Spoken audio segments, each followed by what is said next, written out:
Laba diena visiem! Tā, burtiski sekundīti pirms mēs turpinām tālāk. Es lūdzu jūs uzrakstīt čatā, vai jūs mūs dzirdat, vai jūs mūs redzat.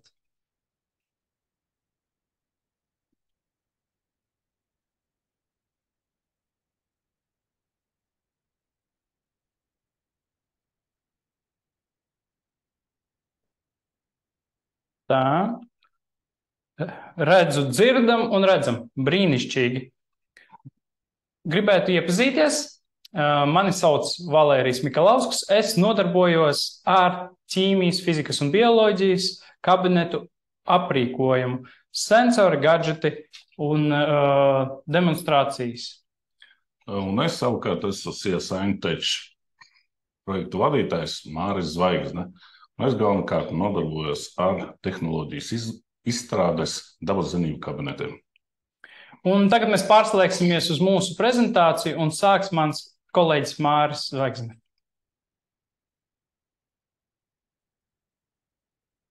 Jā, ok. Tātad no sākuma parunāsim par tendencēm, kuras šobrīd attīstās dabaszinību kabinetos. Tātad, un jau laboratoriju vadītāji, skolotāji, direktori sāk vairāk domāt par drošību, par to, kā izskatās laboratorijas, tātad, lai bērniem būtu droši un ērti. Ja? Tad viena no tendencēm, ko mēs esam pamanījuši, kad beidzot laboratorijās ir parādījušies reaģentu glabāšanas skapji ar nosūcēm. Nevis kā agrāk glabājās reaģenti seifos, kas kategoriski ir aizliegts, jo tur uzkrājas sliktās gāzes un tas var eksplodēt. Kā arī mēs esam jau pamanījuši, kad skolās sāk parādīties demonstrāciju velkmes skapji, kuri ir atbilstoši JN standartiem. Tur ir gan ventilācija laba, gan vadības panelis, kur var redzēt, kā darbojas velkmes skapis, ko viņš dara. Drošs trīslaiņu stikls, tas ir gadījumā, ja kaut kas uzsprāgst, lai lauskas netiktu ne uz vienu apkārt, tāpēc ir trīslaiņu stikls, kurš neveido lauskas. Nu, un arī velkmes skapji ir pārvietojumi, jo demonstrācijas laikā viņi var izbīdīt klases priekšā, un pēc tam beigās var nolikt atpakaļ pie sienas. Kā arī demonstrācijas velkmes skapjiem ir lieli plata leņķa apskates stikli, monolīta akmens virsma, kur ir pilnībā ķīmiski izturīga ar maliņu izlietne, ar augsto ūdeni, un arī izvadi dažādām gāzēm. Tad var pievadīt vai nu saspiesto gaisu, vakumu vai kādu arī citu gāzi. Šeit var redzēt redzēt, kā izskatās velkmes skapis, kurš neatbilst JN standartiem, un velkmes skapis, kurš pilnībā atbilst JN standartiem. Tad te var redzēt, ka te ir ielikts vienkārši stikls. Tā tad nav saprotams, kas par lampām ir augšā, vai viņas ir drošas pēc sprādziena pret vēl kaut ko. Nav izlietnes, nav kronšteinu, uz kura demonstrācijas laikā var izvietot dažādas priekšmetus, kolbas vai vēl kaut ko. Nu, un arī pievadi, es nezinu, vai ir iespēja šādam skapim. Tātad arī no tendencēm mēs esam pamanījuši, ka skolotāji vairāk ir domā ne tikai par to, kādus gadžetus iegādāties, bet arī par to, kur viņus pēc tam izvietot. Jo, teiksim, ja tur ir kādas 20 svari vai vairāk, ja, tad vienkārši skapī viņus samest, tas nav vērti. Un tāpēc mēs savukārt piedāvājam skolām gratnēs uzglabāšanas skapjus, kuros ir paplātes, uz kurām var izvietot nepieciešamus gadžetus. Un šīs paplātes var būt dažāda veida izmēra atbilstoši skolotāju vajadzībām. Kā arī viena no tendencēm, ko mēs redzam, ka daudz skolas jau sāk apzināties, ka arī skolotāju galdam, demonstrāciju skolotāju galdam jābūt ir attīstītam. Un līdz ar ko no šāda galda var pilnīgā kontrolēt kontrolēt visus skolnieku galdus. Tātad skolotāja galds ir savienots ar skolnieku galdiem, kur var skolotājs ieslēgt vai izslēgt elektrību, ieslēgt vai izslēgt ūdeni. Ir arī drošības poga, kur piespiežot vienu, viss izslēdzās no skolnieku galdiem. Tātad problēmas, ar kurām mēs redzam, kad sastopas gala lietotāji skolas. Tātad kabineta izkārtojuma plānošana, risinājuma savstarpēja saskaņošana, kā arī rasēšana gulstas uz skolotājiem vai saimnieciskās daļas vadītāji, kas lielākoties jau ir noslogoti ar mācību procesu organizēšanu un citiem skolas darbiem. Nav tātad tiem cilvēkiem, kas izstrādā specifikācijas vēl kaut ko, nav zināšanu, pieredzes jaunu, atbilstoši IEN standartiem, kabinetiem projektēšanā. Tātad ir jāzina IEN standarti, kādiem būtu jāatbilst. Tātad dabas zinību kabinets. Vietās, kur nepieciešami un atbilstoši laboratorijas līmeņa risinājumi, tiek uzstādītas sadzīves risinājumi, kā pārsvarā virtuvē, kas pilnībā nav droša kalpošanas laiks tādiem risinājumiem ir ne vairāk kā 2-3 gadi. Jo virtuves piedarumi tā kā virtuves maisītāji, virtuves virsmas, vienkārši materiāli viņi neatbilst tātad IEN standartiem un neatbilst. Viņi nav domāti agresīvai ķīmijai vai kādiem citiem laboratoriskajiem darbiem. Kā arī netiek kontrolēts projekta izstrādes laikā, netiek kontrolēts komunikāciju, pieslēguma izvietojums būvniecības vai renovācijas laikā, līdz ar ko nevar uzstādīt pasūtītās mēbeles un pieslēgt. Tātad, ja iepriekš nav padomāts, kur jums būs nepieciešama un kāda jauda, vats, ūdens vats vai cits pieslēgums, tad nākotnē ir jāizdomā kaut kādi citi risinājumi, kas neatbilst, un nav vērti nākošā lietošanai. Savukārt mēs Saimteči jau gandrīz 15 gadus nodarbojamies ar to, ka mēs izstrādājam tehniskos uzdevumus, tehnoloģiju. Tātad galvenie sākotnēji mūsu klienti tie bija Online Farms Grindex, pēc tam aizgāja universitātes, un tagad mēs arī izstrādājam tehnoloģijas skolām, dabas zinību kabinetiem. Tātad mēs braucam pie klienta, mēram telpas un uzklausām vēlmes. Pēc kā mēs uzzīmējam telpu plānu, protams, ka tas viss ir bez maksas, un iespējamo izkārtojumus. Pēc kā mēs šos izkārtojumus saskaņojam ar skolu, kāda ir viņu vēlme, un tad atstājam to vienu, kāds nepieciešams izkārtojums. Un nākošais etaps, tas ir jau sagatavošanās priekš projektēšanas, būvniecības, izstrādājumu tehnisko uzdevumu celtniekiem ar visām komunikāciju piesaistēm un pieslēgumiem. Un arī mēs neaizmirstam pēc visu šī darba padarītā veikt autoru uzraudzību pirms laboratorijas mēbeļu piegādes. Tātad mēs pārbaudām, vai ir pareiza komunikācijas izvietotas, vai viss ir izveidots tā, kā tika uzzīmēts vai iztaisīts tehnoloģijas uzdevumā. Un šādi tas izskatās. Tad ir katrs punktiņš, kurš ir nolikts noteiktā vietā, kurā arī dzīvē tam pēc tam ir jāparādās. Un tad var vienkārši izvietot iekārtas nepieciešamās. Tātad mēs arī izstrādājam, pēc šī darba mēs izstrādājam tehnisko specifikāciju, kurā ir noraudīti visi IEN standarti, visi nepieciešamās prasības, drošības prasības, ergonomikas prasības un citi standarti.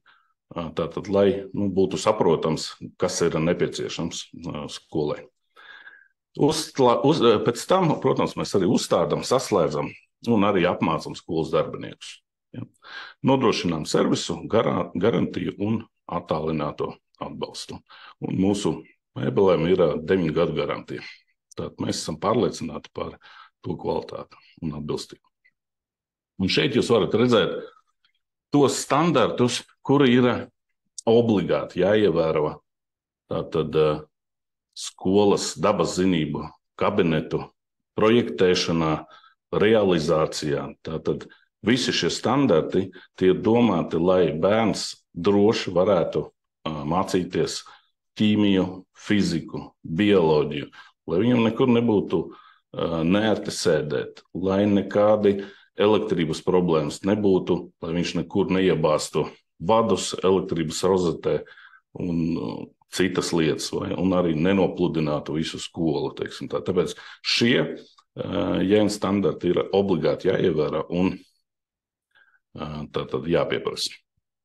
Un tālāk mēs apskatīsimies mūsu daļu no realizētajiem projektiem. Mums ir vairāk kā 100 apmēram skolas šo gadu laikā, kur mēs esam realizējuši un uzstādījuši dabaszinību kabinetus. Ja? Un tātad viena no Valmieras tehnikums.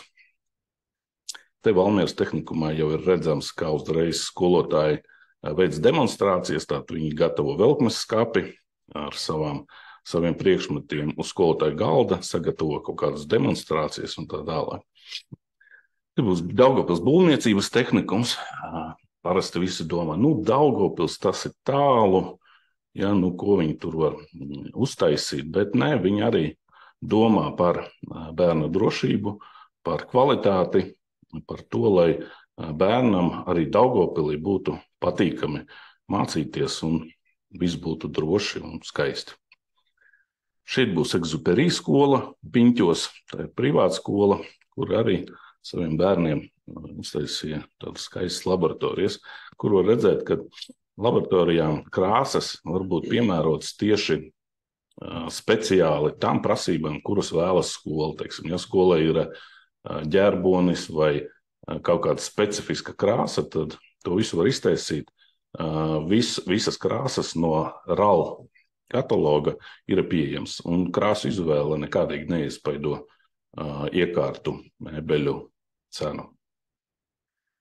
Daugavpils universitāte, kur mēs uzstādījām apmēram 15 laboratorijas, dažāda veida laboratorijas jaunajā Daugavpils korpusā. Dobeles ģimnāzija, International School of Latvia, arī privāta skola, viņi atrodas blakus Exuperī skolai Piņķos, un arī viņi paskatījās Exuperī, un pēc tam sagribēja arī savu kvalitatīvus dabaszinības kabinetus. Jelgavas Spīdoles ģimnāzija, bijušais LLU, tagad LBTU, arī te var. Tad Ogres valsts ģimnāzija šogad pabeidzām un jau bija atklāšana. Tur arī ir 8 kabineti, varbūt vairāk dabaszinību kabineti. Ļoti skaists projekts jaunajā ģimnāzijā. Olainas tehniskā koledža, tas arī bija viens no lielākajiem tādiem objektiem, kur bija 11 laboratorijas, un tagad Olainas koledžā tāpat kā dažās vairākās universitātēs klases ir ierīkotas pēc augstākā līmeņa un drošības prasībām. Reiļu valsts ģimnāzija, Rīgas valsts klasiskā un Zolitūdas ģimnāzija, viņas bija iztaisītas pēc vienāda principa un ierīkotas, mēs tur ierīkojām arī mēbeles. Salaspils vidusskola, te var redzēt dzeltenā krāsā, viņi izvēlējās, un tas būs Stenders, tad arī privātās kompānijas no mums pasūta mēbeles, kā piemēram Stenders, pēc tam, kad mēs uzstādījām skaistu laboratoriju, iztaisījām viņiem, viņi pārdeva viņu jau ar lielāku cenu citai firmai. Tas arī būtu viss, un tālāk es nodošu, ceru, ka bija interesanti, nodošu visu Valērijam. Paldies! Paldies, Māri! Aizmirsu piebilst, gadījumā, ja jums rodas jautājumi prezentācijas laikā, jūs droši tos varat pierakstīt čatā, ik pa laikam sekosim tiem un centīsimies atbildēt.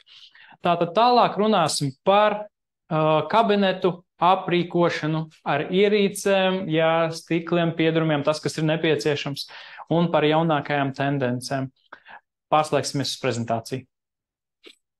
Tātad viennozīmīgi, ka viena no jaunām tendencēm, tas, kas tiešām virza visu uz priekšu, ir bezvadu sensori, kas padara praktiskos darbus daudz vienkāršākus, tādā ziņā, ka vairs nav jārūpējās par vadiem, kas varētu nokrāties no galda vai pāri galdam, kāds viņus aizķers. Un šīs ierīces ir iespējams izmantot brīvi gan iekštelpās, gan arī ārtelpās. Tātad Kā viņas darbojās? Pirmkārt, par cik viņi komunicē caur Bluetooth, tad šos datus ir iespējams pārraidīt, telpas robežās, gan uz datora, gan planšetdatora, gan arī telefonu. Un tie sensori, par kuriem es runāju, dotajā brīdī, tie ir PASCO ražota sensori.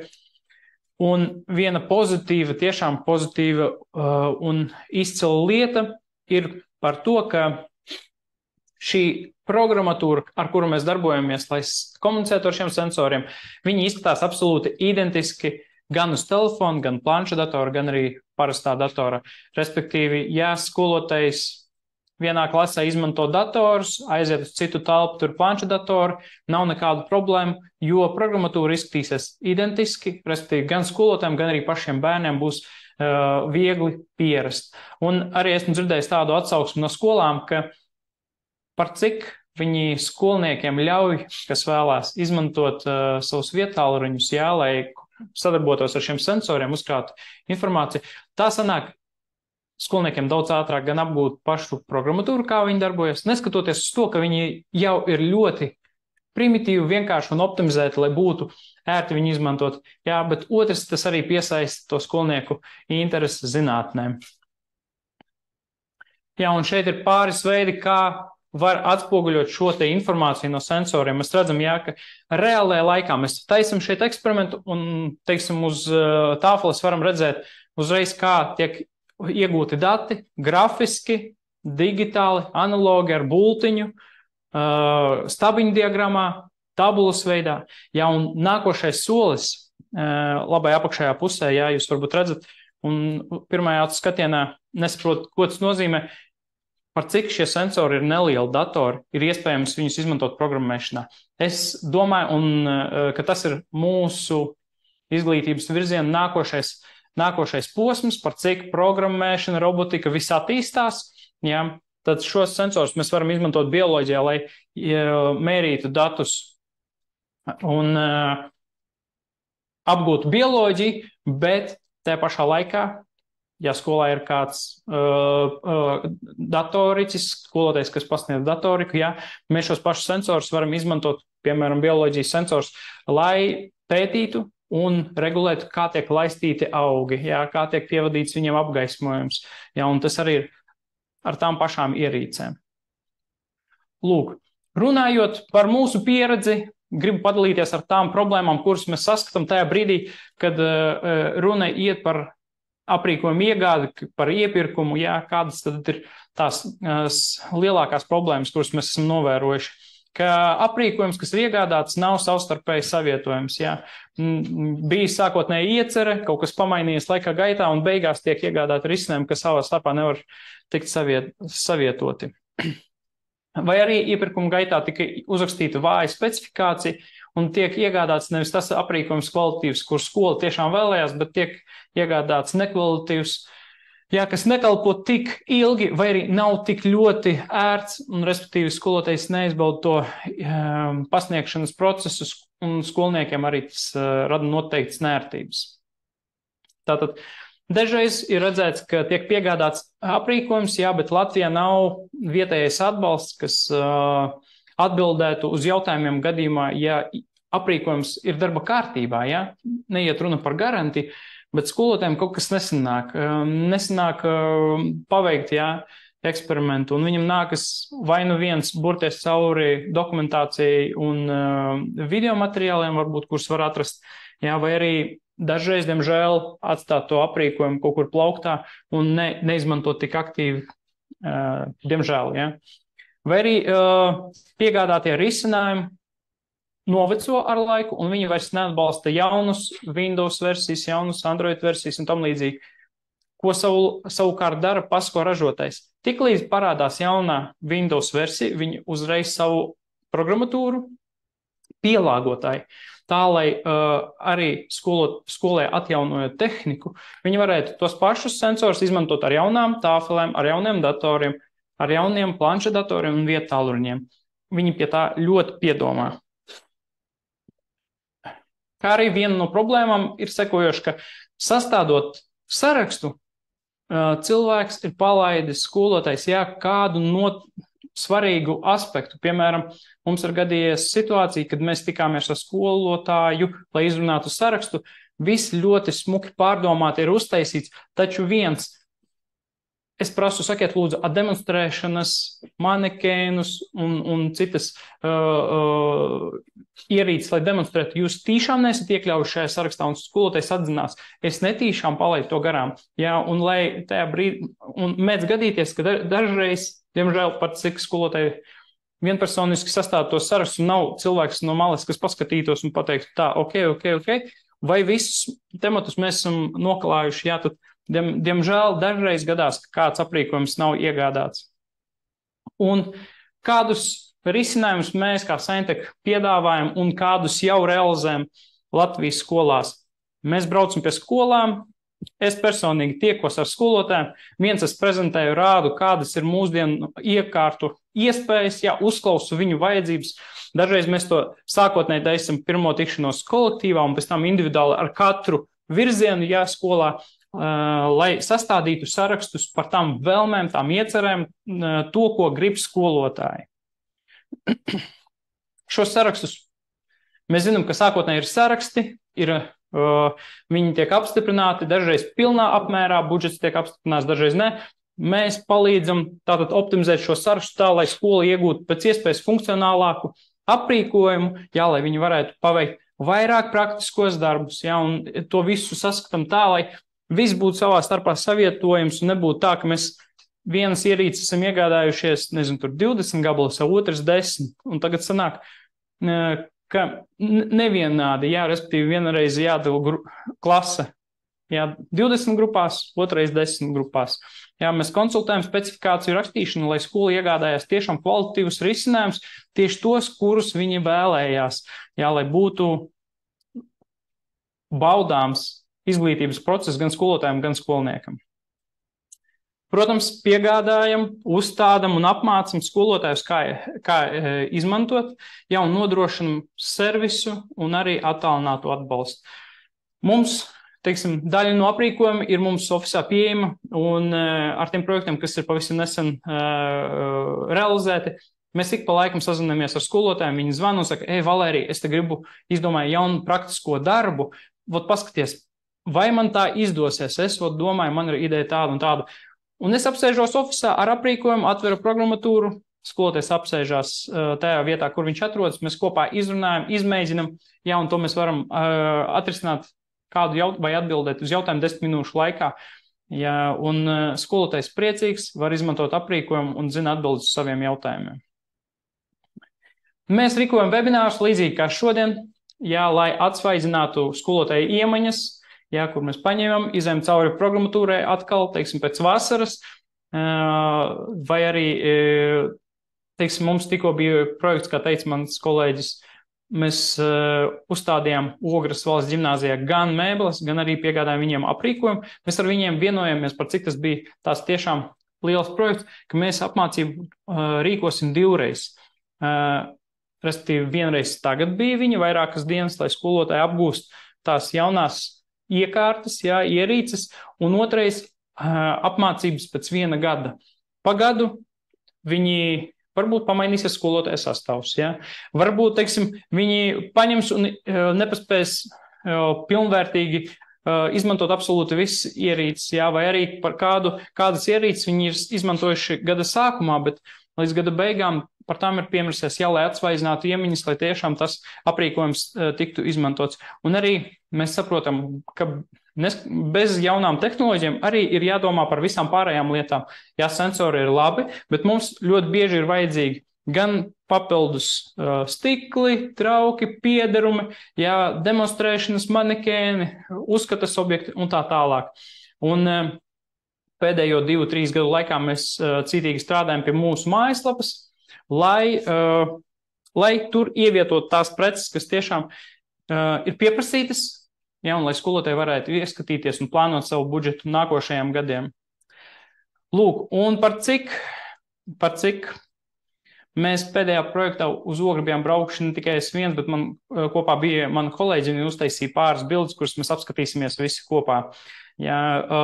Uz galda jūs dotajā brīdī redzat to bezvada sensoru dažādību, kas tika piegādāta Ogres valsts ģimnāzijā, jā, un šeit ir saraksts ar tām skolām, ar kurām mēs esam realizējuši tādu lielāku mērogu projektus, jā.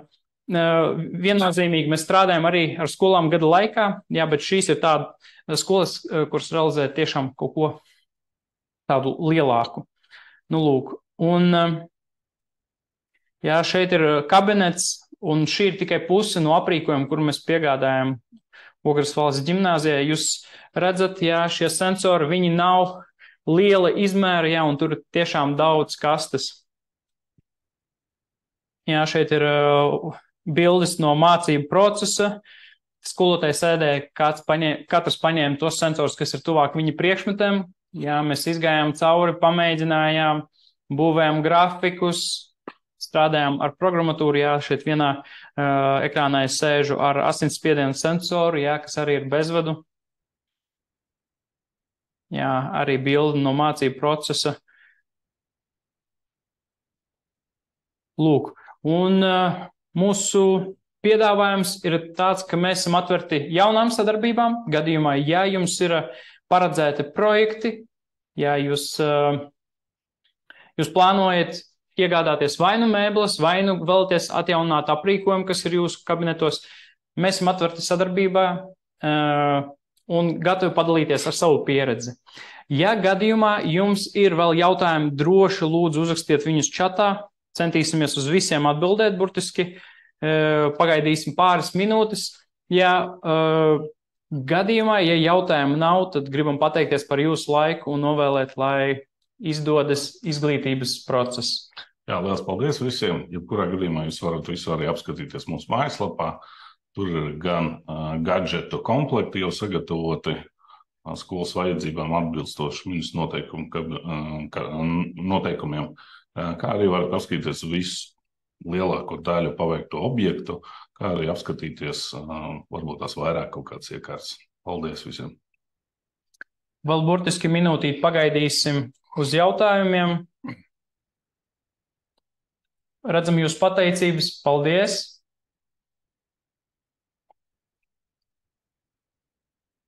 Izskatās, ka jautājumu nav. Tad atvadamies no jums un lai jums veiksmīga diena. Visu labu!